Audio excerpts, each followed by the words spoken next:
ao canal 525. Bem-vindas à TV Minuano.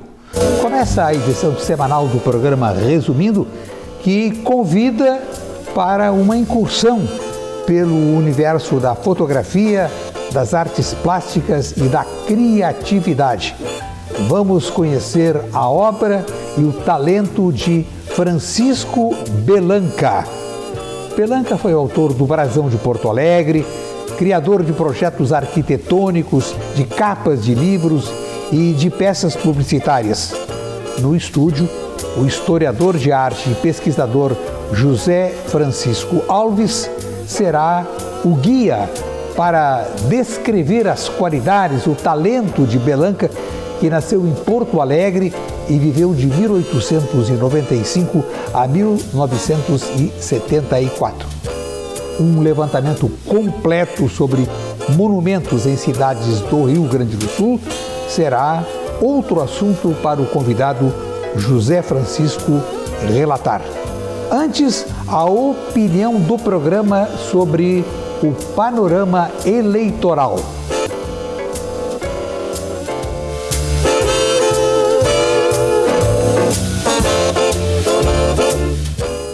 As campanhas de candidatos à presidência da República dão os primeiros sinais e, com eles, nós, eleitores, precisamos fazer algumas perguntas.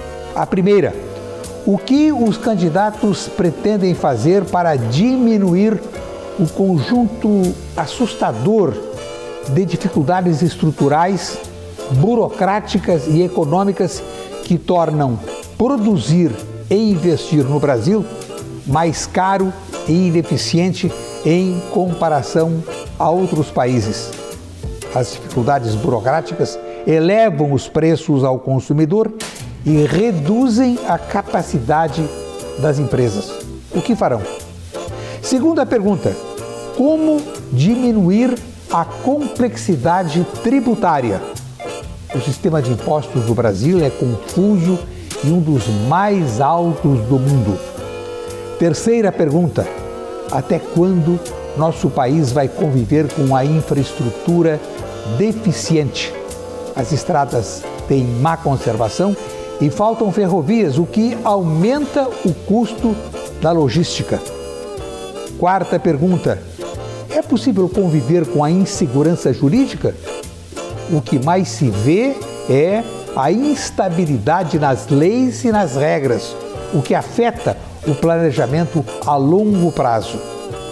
Quinta pergunta: o cenário de juros elevados e de dificuldades de acesso a financiamentos, isso algum dia vai diminuir? Sexta pergunta: quais os planos para combater os vilões do crescimento econômico no país? Enquanto os candidatos não responderem às perguntas, não se poderá dizer que a verdadeira campanha começou. Enquanto não responderem, teremos apenas o desenrolar da campanha da demagogia e das promessas de um mundo encantado e mentiroso.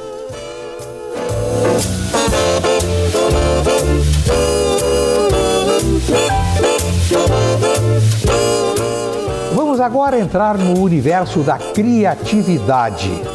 No estúdio, recebemos José Francisco Alves, professor, historiador de arte, pesquisador e organizador de exposições. Formado em escultura pela Universidade Federal do Rio Grande do Sul, recebeu inúmeros prêmios ao longo da carreira. Concluiu o mestrado no ano de 2000 e o doutorado no ano de 2011 em História da Arte e publicou vários livros. Escreve com frequência artigos para revistas e jornais do Brasil e do exterior sobre arte e cultura. Nosso ponto de partida é a exposição sobre a obra de Francisco Bellanca. Nos apresente Francisco Bellanca, professor José Francisco Alves. Seja muito bem-vindo. Muito obrigado, Armando Burdi, TV Minuano, mais uma vez, abrindo espaço para a nossa divulgação do nosso patrimônio artístico. Fico muito grato, muito honrado. E nós estamos agora com a exposição do Francisco Belanca, né? Na Casa da Memória Unimed Federação RS, até o fim agora do mês de maio. E mais uma vez eu comparto também a organização, a curadoria da exposição com Marco Aurélio Birman Pinto, que é meu colega, e a gente trabalha junto em pesquisa. E o Francisco Belanca, graças à organização da exposição, então a gente se mobiliza para pesquisar mais sobre um determinado personagem.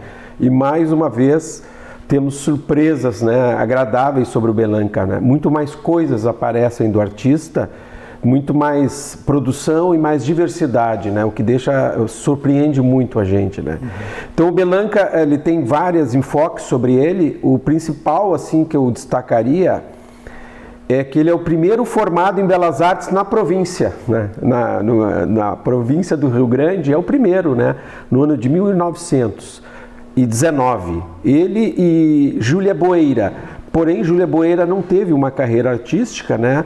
Então ele foi o primeiro a formado e a produzir, trabalhar na área, né?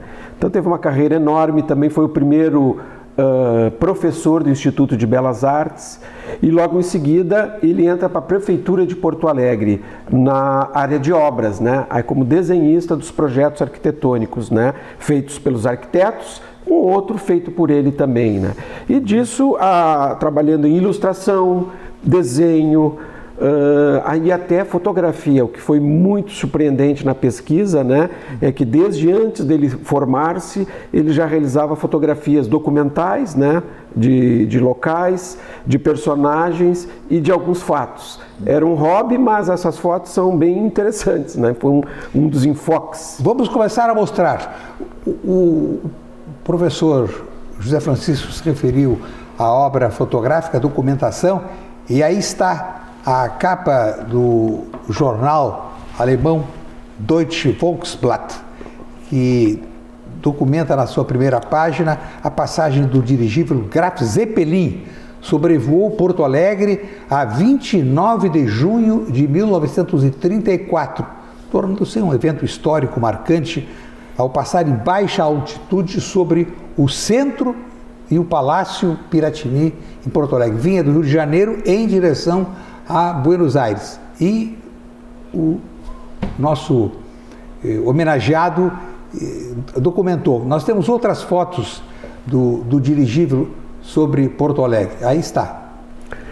Essa é uma foto, inclusive, assinada pelo Belanca, né? Foi interessante. Um fragmento dessa fotografia saiu na revista do Globo. A gente conseguiu identificar depois, embora a maioria das fotos que a gente encontrou, surpreendentemente, fotos inéditas de algo já bastante documentado, né? Então ele se colocou ali próximo ao então Campo da Redenção, né? E fez imagens bem interessantes, né? Desse dia, né?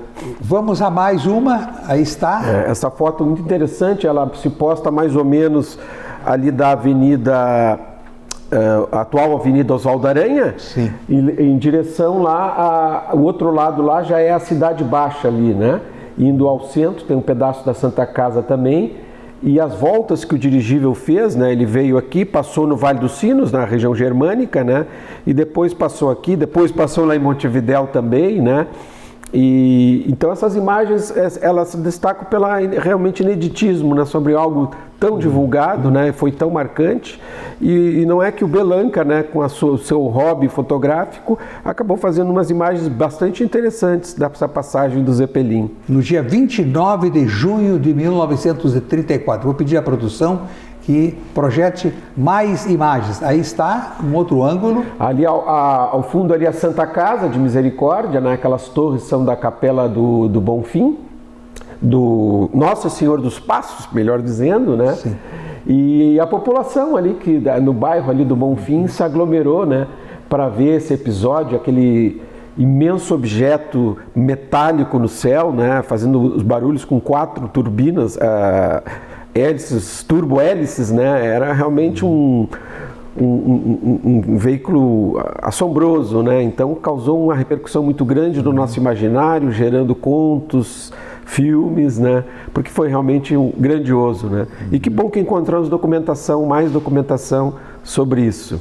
Temos mais alguma foto Aí está mais uma foto. Isso, ali a chaminé da antiga olaria, onde fica mais ou menos ali na Lima e Silva olaria, né?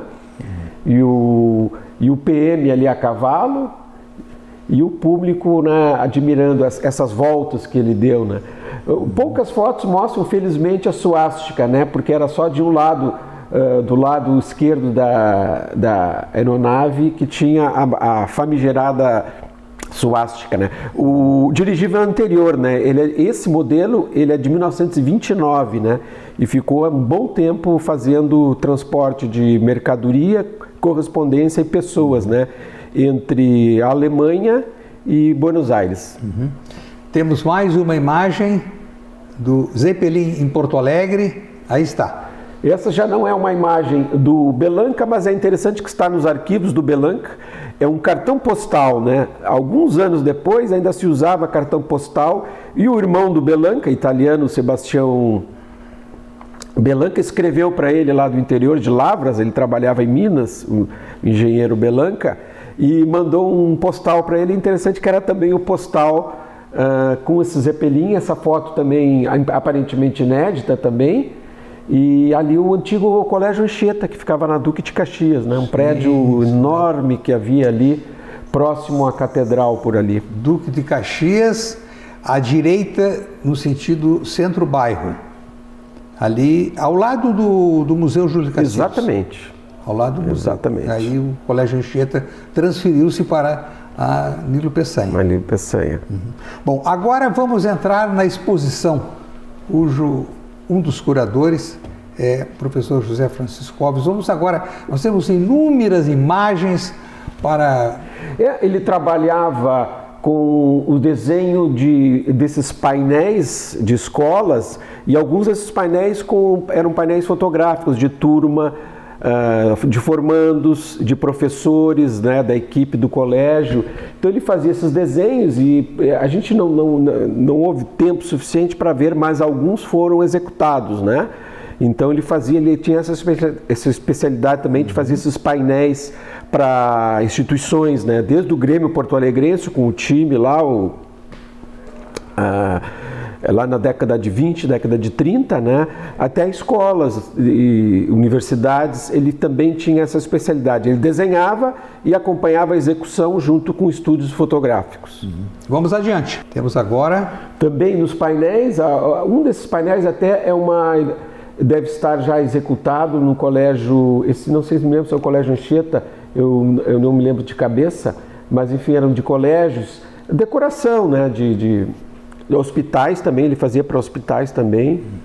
E é uma coleção muito grande, e essa coleção é importante se dizer que a exposição só foi viabilizada graças ao Memorial da Câmara Municipal de Porto Alegre, porque a viúva no ano 2004, 2002, por aí, doou uma parte significativa, nas centenas de mais de 500 objetos, e entre eles muita obra de arte, né? Então, graças ao Memorial da Câmara Municipal de Porto Alegre, é que foi possível fazer essa exposição. Exposição que está na Casa da Memória da Unimed Federação, Rio Grande do Sul, que se localiza na rua Santa Terezinha 263, ali próximo à Avenida Venâncio Aires. Isso, entre a Santa Terezinha tem dois trechos.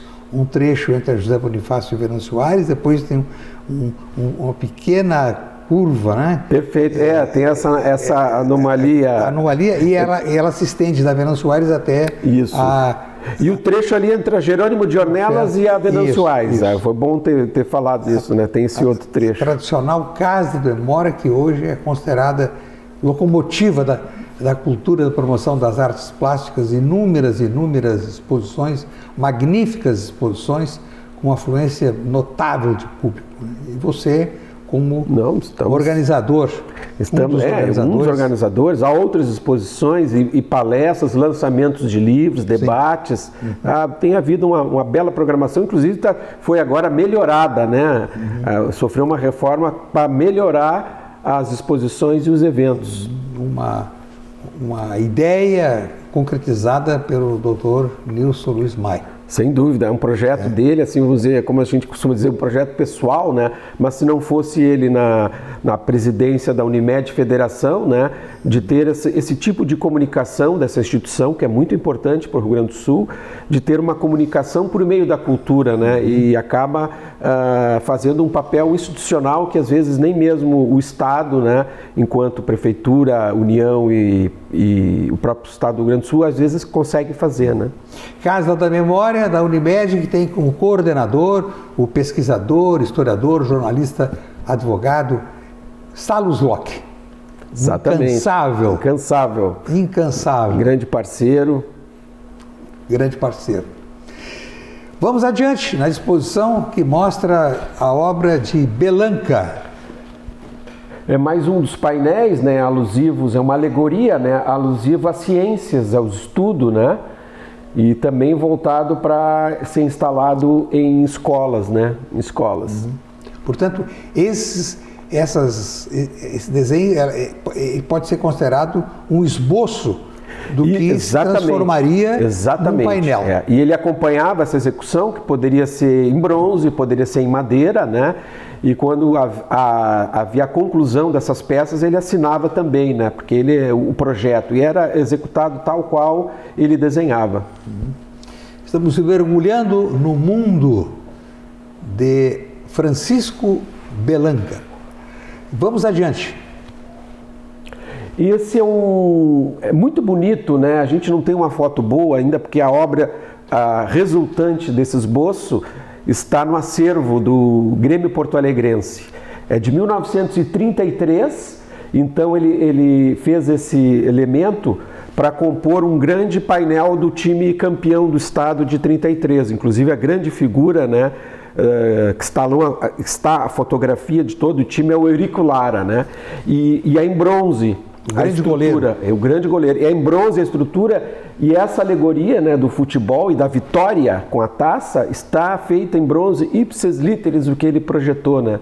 Então imagina a nossa indústria artística da época, 1933. E essa peça está executada e faz parte do acervo do Grêmio. E lá está assinada, inclusive, Belanca e o estúdio fotográfico que fez as fotografias dos jogadores. Que está no Museu do Grêmio. Museu do Grêmio. Hoje na Arena. Exatamente, na Arena. Bastante coisa de arte tem lá.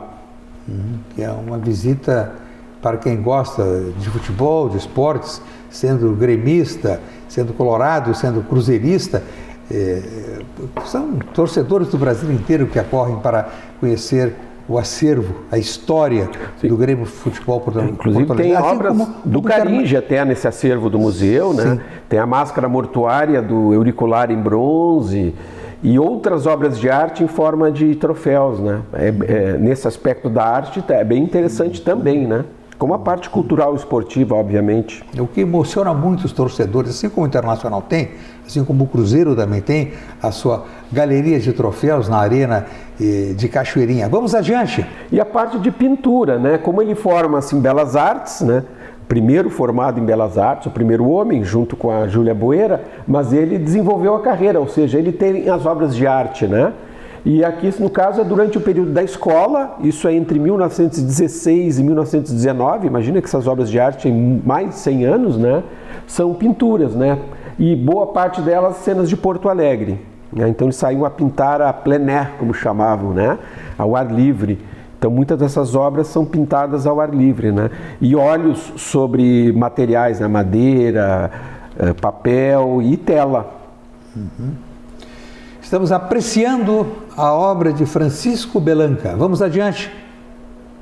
Outra também nas Ilhas do Guaíba, outro óleo sobre madeira, né? Também do período em que ele estudava no Belas Artes, né? Segunda década do século XX, imagine, né? Vamos adiante. Também eu gosto muito dessa pintura. Sobre um papel, um cartão e a óleo, né? E mostra aí também nas nossas ilhas aí um barco, um pescador, né? É uma tonalidade equilibrada José Francisco? É um bom pintor, né? Mas ele precisou, enfim, diversificar, né? Para a sobrevivência, como todos fazem, né? Inclusive eu, 100 e poucos anos depois, a gente tem que diversificar na arte, né? Mas ele tinha esses talentos, né? E também foi professor disso também, né? No Belas Artes, né? Então... Consta que ele foi o primeiro professor entre os alunos formados Exatamente. Pelo Instituto Belas Artes. Exatamente, é o primeiro ex-aluno professor. Ele ficou 2 anos e pouco lá. Aí deu uma parada de 1 ano e em seguida já ingressou na prefeitura municipal. Vamos à próxima imagem. Essa é uma capa, a gente não viu a execução ainda, não achamos o material executado, né? Mas é o hino Rio Grande de pé, né? Em homenagem ao Oswaldo Aranha. O grande estadista Oswaldo Aranha. O brasileiro que presidiu a primeira sessão da Assembleia Geral da Organização das Nações Unidas. Exatamente, e presidiu a que criou o Estado de Israel, né, que foi bastante importante, a né? Sessão icônica, né? Estabeleceu a partilha daquela região que era domínio inglês. Exatamente. Ao final da Segunda Guerra Mundial, os ingleses disseram, bom, não queremos mais ter o domínio sobre essa área. Então, a destinação se deu através da partilha. O Estado da Palestina, o Estado de Israel. Cerca de 2/3 ali da parte palestina, né, que virou Síria, Líbano, Gaza, várias regiões, né, e 1/3 disso no Estado de Israel, né, metade do tamanho, que se não me engano, da ilha de Marajó, para ver o que foi, o tamanho que foi destinado ao Estado de Israel. O né? Estado de Israel é menor do que o menor Estado brasileiro, que é o Sergipe. Sim, sim. No deserto ainda, né? Em um deserto. Bom, vamos adiante. E a parte da ilustração e a revista Máscara, né, que marcou a época, né? E ele trabalhava também na direção de arte da revista, ajudava alguma coisa na diagramação, alguma coisa em fotografia e ilustrações, né? E alguma dessas ilustrações como capas, né, da revista Máscara, a célebre revista Máscara. Essa revista marcou na imprensa do Rio Grande do Sul, e alguns exemplares estão no Museu de Comunicação, no acervo do Museu de Comunicação Social Hipólito José da Costa, que se localiza na Rua dos Andradas, esquina Caldas Júnior. Exatamente. De frente à sede da Companhia Jornalística Caldas Júnior. Revista Máscara. Vou pedir para mostrar novamente essa capa, porque ela mostra como a arte daquela época se preocupava com o detalhe. José Francisco, nos fale sobre isso. Tinha que ter um nível artístico apurado e também adequado às artes gráficas da época, né? Que não era coisa fácil, né? Imprimir em cores, né? Naquela época. Então ele tinha que ter um grande domínio não só artístico, como das artes gráficas também, né? Então essa habilidade precisava transformar aquilo, precisava imprimir, né? Não só ter a ideia, né? Então eles dominavam muito, eram grandes profissionais, né? Paralelamente também aos profissionais de arte da editora do Globo, né? Que, como a gente vê, não foram os únicos, né? Havia a revista Máscara, a revista Kodak também, havia outros veículos em que artistas também trabalhavam bastante, né? Vamos adiante. O Bellanca tinha uma fixação enorme, assim, um gosto pelos ex-libris. Era uma grande autoridade nisso e se correspondia com vários artistas e autores que trabalharam que tinham ex-libris, principalmente na Portugal e Espanha, né? E aqui ele fez de vários, esse é o ex-libris do Duílio Bernardi, mas ele fez de muitos intelectuais que, aliás, eu não mencionei, ele tinha uma relação de amizade muito com os intelectuais, né, que duraram a vida inteira. Como um exemplo, Dionélio Machado, né, Atos Damasceno, Walter Spalding, mas principalmente o Dionélio Machado. Porque o último desenho dele que a gente localizou, né, é um ano antes dele falecer e era para o Dionélio Machado. Imagina que ele ainda faz a capa do primeiro livro do Dionélio nos anos 20, né? Então veja que essa amizade. Então ele era muito ligado aos personagens, né? porque a questão intelectual era muito forte em Porto Alegre, a comunidade, os intelectuais, os músicos, os autores teatrais, os artistas plásticos eram muito ligados, assim, realmente era uma época muito, muito boa nesse aspecto, né? Porto Alegre foi pródiga. Vamos adiante, mais uma obra de Bellanca. Essa é a capa do livro do Dionélio, que é a tese de doutoramento dele. Por um acaso eu estou lendo essa tese, ela foi já publicada como facsímile pelo IEL, é sobre o assassínio, é muito interessante. E a tese de formação do Dionélio na medicina, né? Eles tinham que apresentar uma tese, né? E o amigo dele, o Bellanca, fez a capa do livro, né? Sim. Médico que atuou no Hospital São Pedro, teve uma atuação política também, muito intensa. Política. Ele era integrante do Partido Comunista. Grande intelectual, escritor, né? Um dos principais nossos, né? E muito, muito ligado ao Francisco Bellanca. Uhum. Era Temos a registrar também o fato de que Dionélio foi muito perseguido durante a ditadura Vargas. Vamos adiante. Mais uma capa que ele desenhou para esse livro do Catão Coelho, já com aquelas letras meio art déco, porque era justamente no contexto do Centenário Farroupilha, né?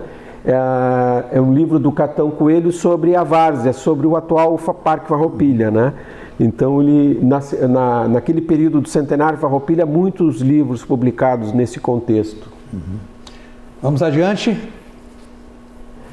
Pois esse é é o maior desenho que temos na exposição a carvão, é uma belíssima obra de arte, né, que ainda se mantém com quase 100 anos de existência, né.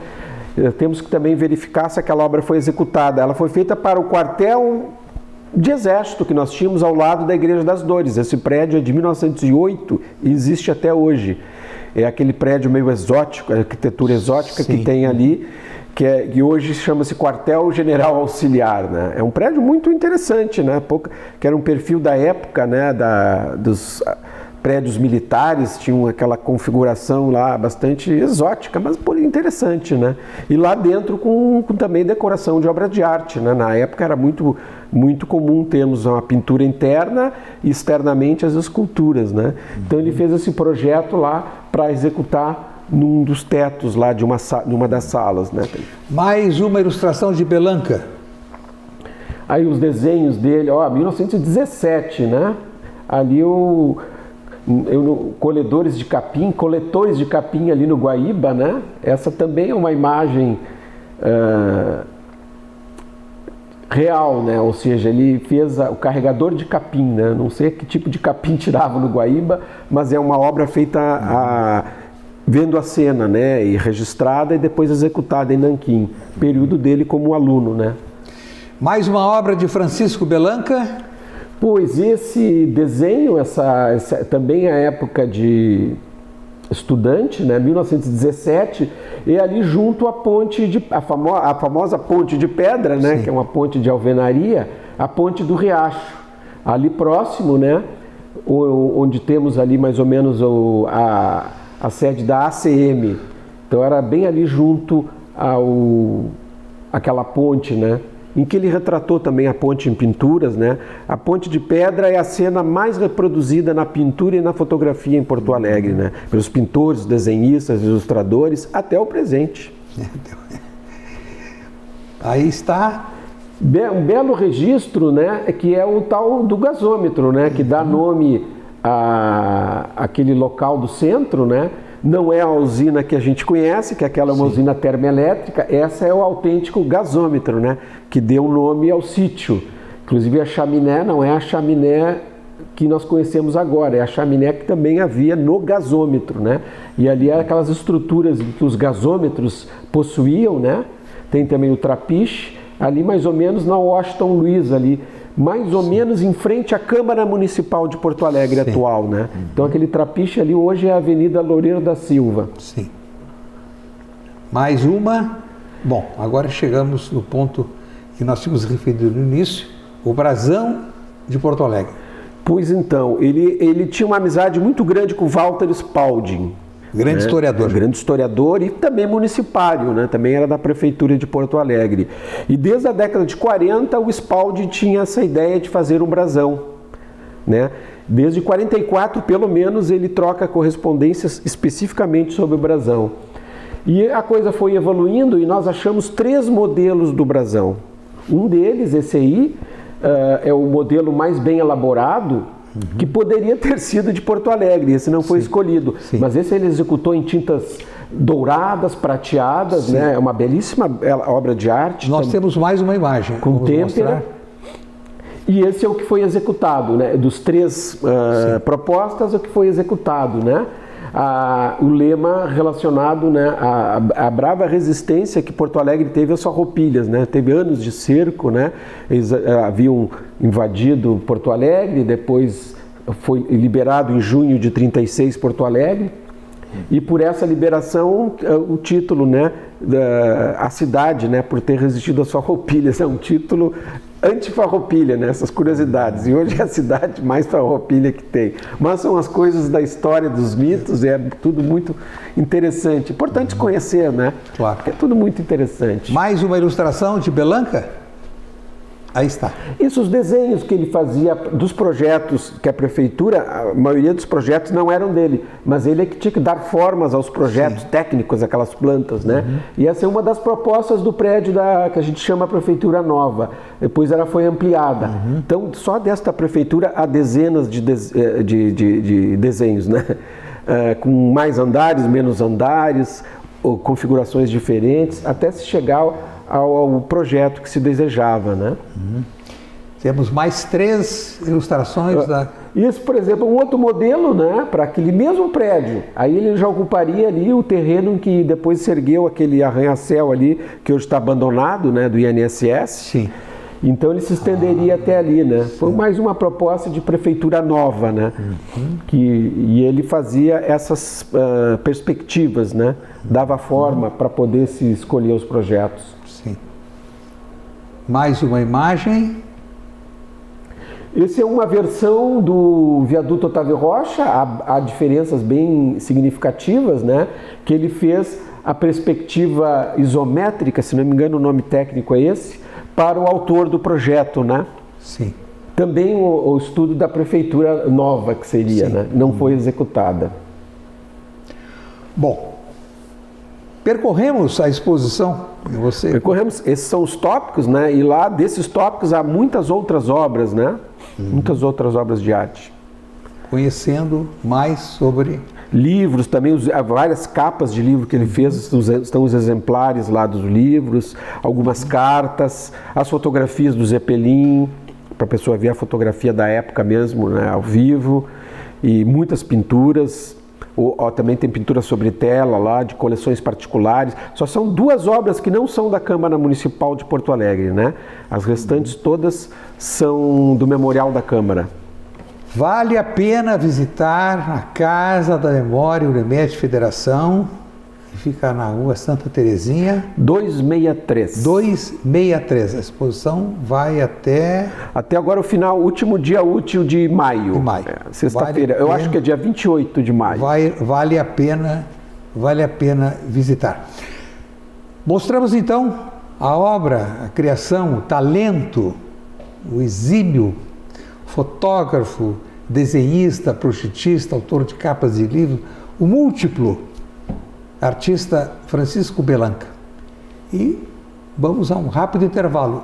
No segmento, o professor José Francisco Alves vai nos relatar sobre um trabalho magnífico que ele está desenvolvendo no levantamento de monumentos em cidades do interior do Rio Grande do Sul, que resultará num livro.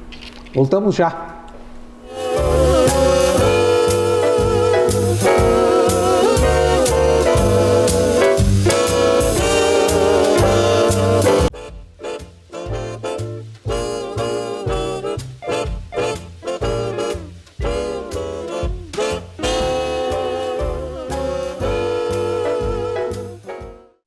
Voltamos com o programa Resumindo, que hoje recebe com muita satisfação no estúdio José Francisco Alves, professor, historiador de arte, pesquisador, organizador de exposições.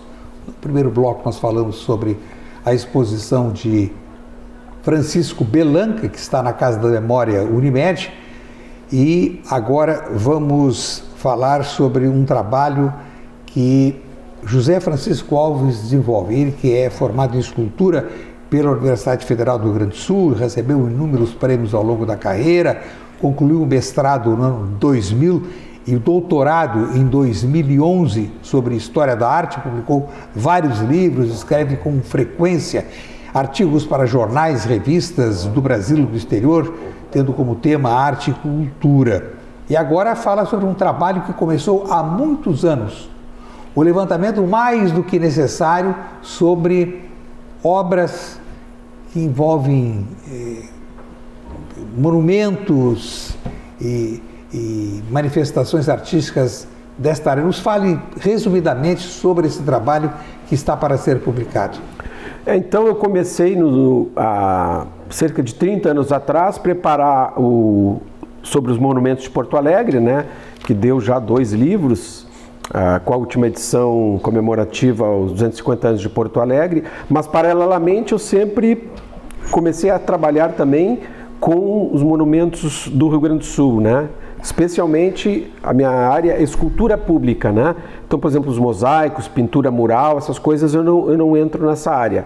Só naqueles que são esculturas, né? Como estátuas, conjuntos estatuários, bustos e algumas obras arquiteturais comemorativas, né? Não funcionais, como obeliscos, marcos comemorativos e às vezes até algum pórtico, alguma coisa que entre na área da escultura, né? Que é uma área muito ampla a escultura. Então, desde então eu venho nesses municípios aí fazendo esses levantamentos, né? Todas as viagens, exposições, compromissos, e eu vinha reunindo isso, né?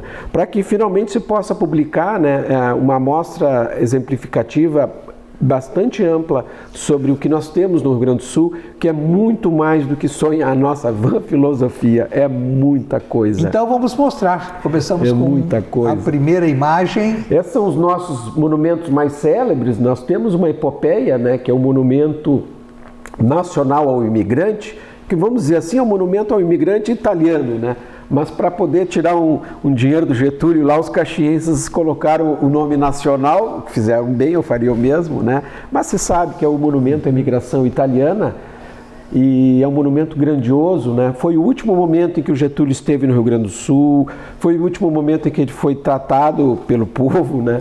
Depois ele realmente, aquele ano de 1954 foi bastante complicado, né? Então, quando a gente conta a história dos monumentos, a gente conta também isso, né? Todos aqueles passos, o que estava acontecendo, todos esses contextos fazem parte da história de um monumento. Vamos adiante. Como ele está agora, inclusive, ele está sendo restaurado, né, com dinheiro do Estado e da Prefeitura de Caxias. É o maior restauro já feito até hoje em monumento na história do Rio Grande do Sul, né? Ele é um canteiro de obras no momento, né? E vamos revitalizá-lo aí. Bastante importante o que a Prefeitura de Caxias, do Estado do Rio Grande do Sul, nesse momento está fazendo com o Monumento Nacional ao Imigrante. Uma das obras-primas de Antônio Caringi. Vamos adiante. Um detalhe das estátuas monumentais, né? São estátuas enormes, toneladas de bronze. É o casal dos colonos italianos, né?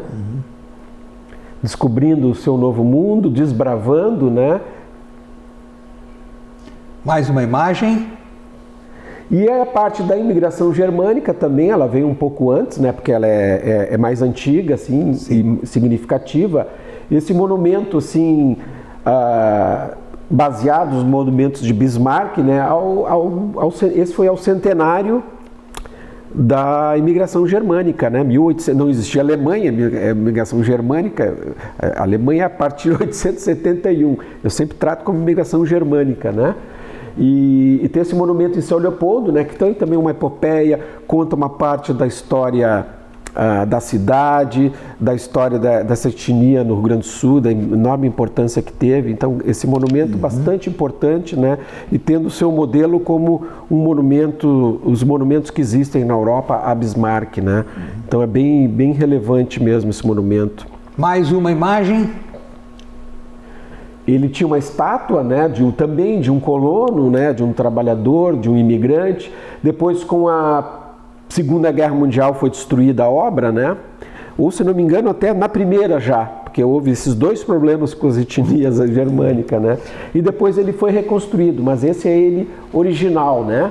E em São Leopoldo? Em São Leopoldo, né? Houve movimentos e após a guerra ele foi restaurado, né? E depois essa questão difícil de administrar, né, que teve durante o Estado Novo, foi muito complicado, os italianos, os alemães aqui, né? Mas depois tudo isso foi recuperado e hoje é uma grande distinção dessas comunidades, né? Justamente ter esse contingente e ter essa natureza imigrante, né, que é destacada. Mais uma imagem do livro que integra a obra de José Francisco Alves, sobre monumentos do interior do Rio Grande do Sul. Esse é o de Novo Hamburgo, porque era Hamburgo Velho, em 1824, e já estava se dividindo com São Leopoldo, né? Então, Hamburgo Velho também quis fazer o seu monumento ao centenário da imigração. E hoje está lá e também está passando por um grande processo de restauro, também por verbas estaduais, né? O monumento ao imigrante que fica em Novo Hamburgo, né? Sim. Ali no bairro, um clube que tem em Hamburgo Velho. Vamos adiante. Esse é um monumento feito na Europa, um colosso, feito por o segundo maior escultor português da história, Antônio Teixeira Lopes. É um monumento túmulo de Bento Gonçalves, né? Que fica em praça pública em Rio Grande. Então, o monumento, imagina, ele tem toda uma história fantástica. É uma obra monumental. E feita na Europa, né, inaugurado em 1909, e a história dele também é sensacional, as polêmicas, as mitologias, o que se inventam sobre ele, né, é uma história muito legal de poder conhecer, né. Então a gente está tentando fazer um texto agradável, né, porque há muita coisa que se tem a falar dos monumentos, né, tem muito a ver com a história de Rio Grande. Quer dizer, como é que nós temos um general de guerras napoleônicas, fardado como se estivesse numa guerra napoleônica, como que Antônio Teixeira Lopes fez o nosso caudilho dessa forma? Então, contar por que isso, né? E esse é o detalhe da obra que está em Rio Grande. É o Bento Gonçalves, né? É uma obra, aliás, belíssima, né? Independente da fisionomia estranhar, porque era um artista de primeira, um dos maiores nomes da arte portuguesa de todos os tempos, né? E nós temos em Rio Grande uma obra de um artista dessa natureza, né? Eles têm que conhecer os nossos hábitos e costumes. Ele fez o... Então, até explicar por quê, como isso se deu, né? Vamos adiante. Mais a face do monumento completo, né? Lá na Praça Tamandaré, em Rio Grande, né? É uma praça enorme, imensa. A época era a maior praça do estado, na verdade era um parque praticamente, né? E não havia nada igual, né, em Porto Alegre, né? No Rio Grande do Sul, naquela época, né? Como a Praça Tamandaré. Adiante. Vejam só, na Europa, antes de embarcar para cá, o tamanho que é essa estátua, não se percebe, mas é uma estátua bem grande, né? E ali é Joaquim Teixeira Lopes, né, que também é escultor português, pai do Antônio Teixeira Lopes, o autor da estátua, né? No dia em que a rainha mãe, a dona, esqueci o nome dela, deu um branco agora, a rainha mãe de Portugal foi visitar o ateliê de Teixeira Lopes e lá estava para mostrar justamente o nosso Bento Gonçalves, né, em Vila Nova de Gaia, ali junto ao porto. Imagina a história que tem essa estátua, né?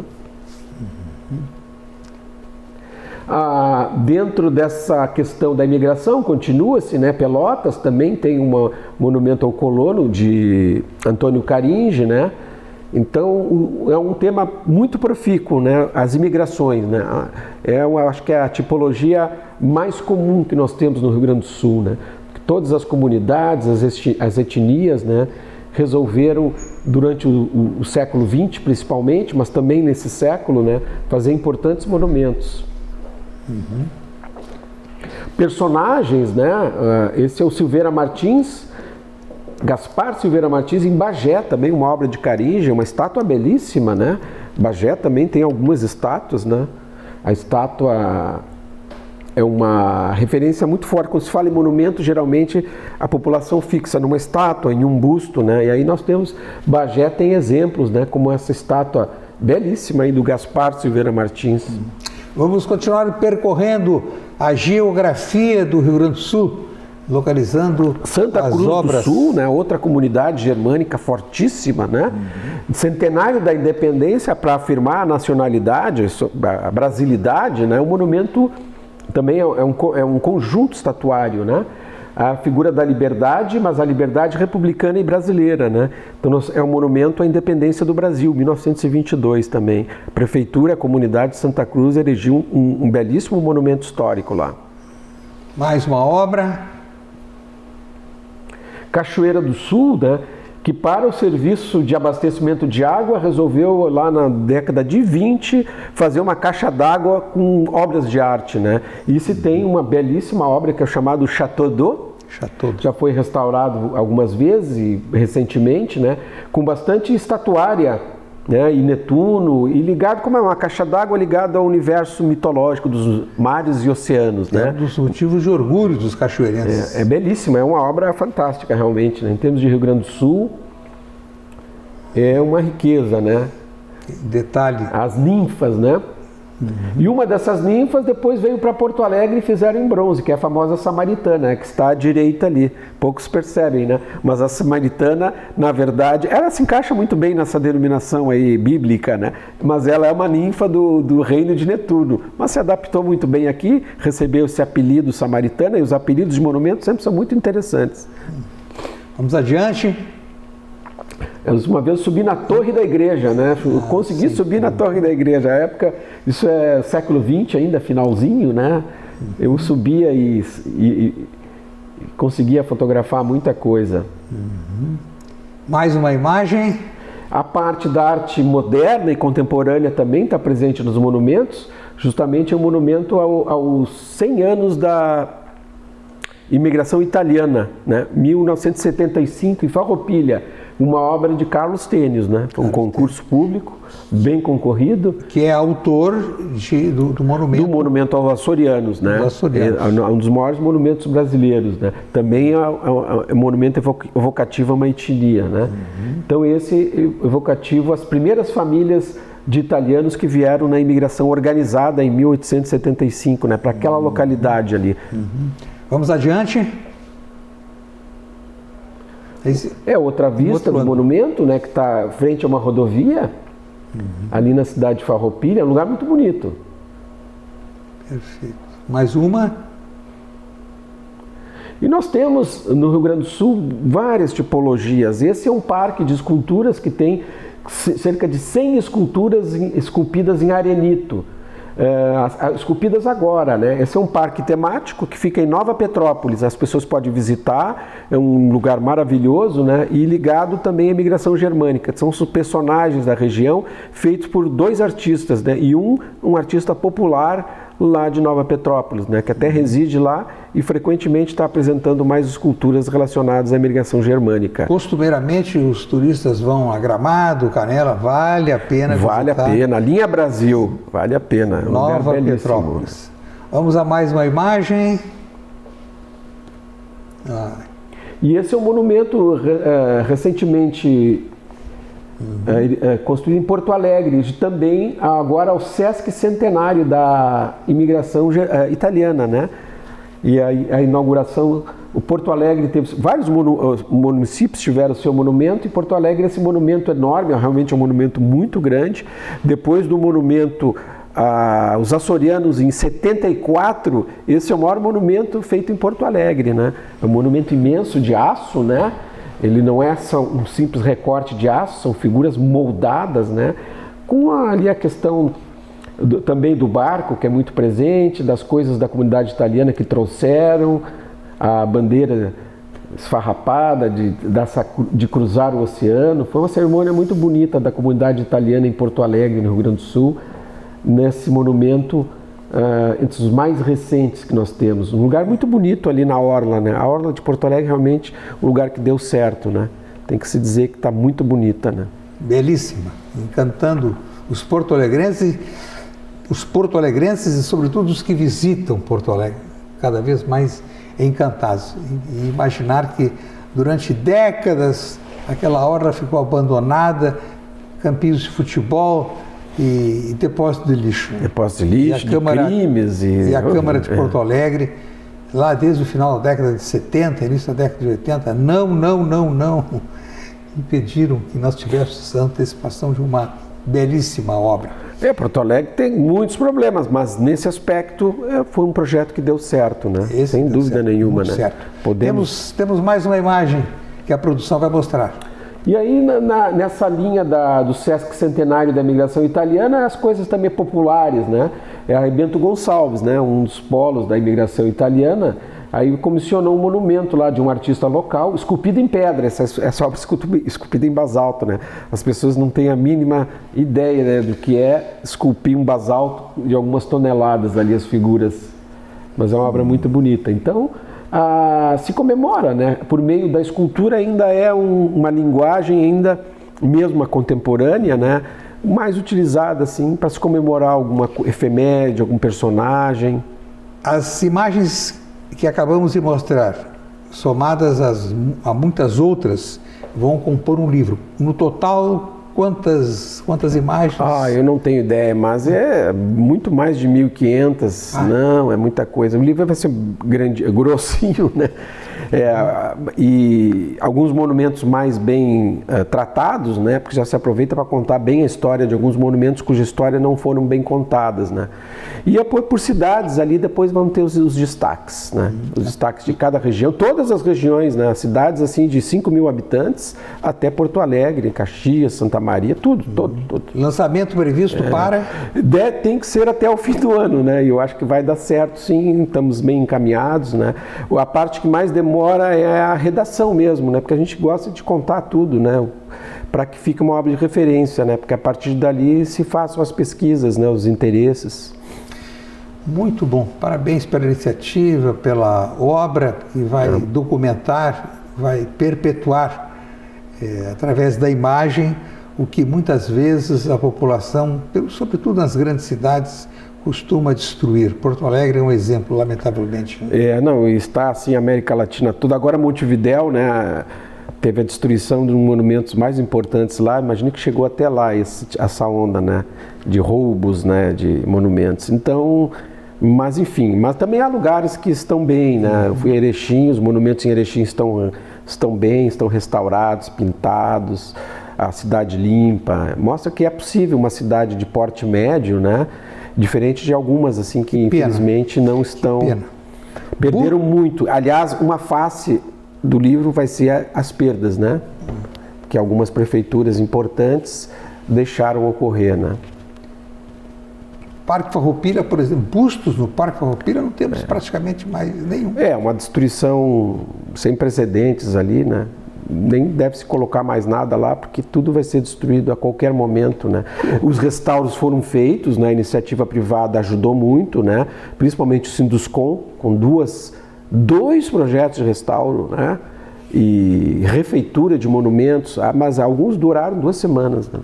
Que horror! Muito recurso incentivado, recurso próprio, para ficar bonito, né? Nem a Praça da Alfândega se salvou. Não, até está se retirando alguns bustos, pelo que se perdeu agora no final do ano para cá, né, na Praça da Alfândega, né? O busto de Caldas Júnior? O busto de Caldas Júnior é uma perda absurda, é o primeiro busto de Porto Alegre, um dos primeiros da província, não é o primeiro, da província do Rio Grande, mas é o primeiro busto ao ar livre de Porto Alegre, 1913. Ele ficava na Praça 15 ali, e depois foi deslocado ali, eu acho que dos anos 30, ou por oportunidade de concluir aquele prédio, né, da atual Caldas Júnior, e um busto fantástico de Luiz Sanguin, um artista italiano radicado aqui, uma belíssima obra de arte, né? Ok.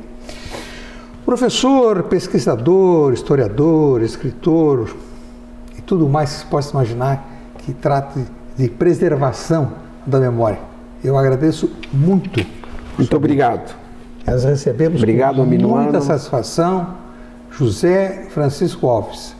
Tem um trabalho extraordinário, que aqui, em 55 minutos, foi exposto como organizador da exposição sobre Belanca, na Casa da Memória da Unimed, e como autor de um livro que está para ser lançado até o final do ano, com monumentos de várias e várias cidades do Rio Grande do Sul. Agradeço mais uma vez e muito por sua vinda ao estúdio. Muito obrigado, sempre às ordens. Assim como agradeço a todos os que nos acompanharam. Recebam um grande abraço e o convite para o próximo programa. Até lá!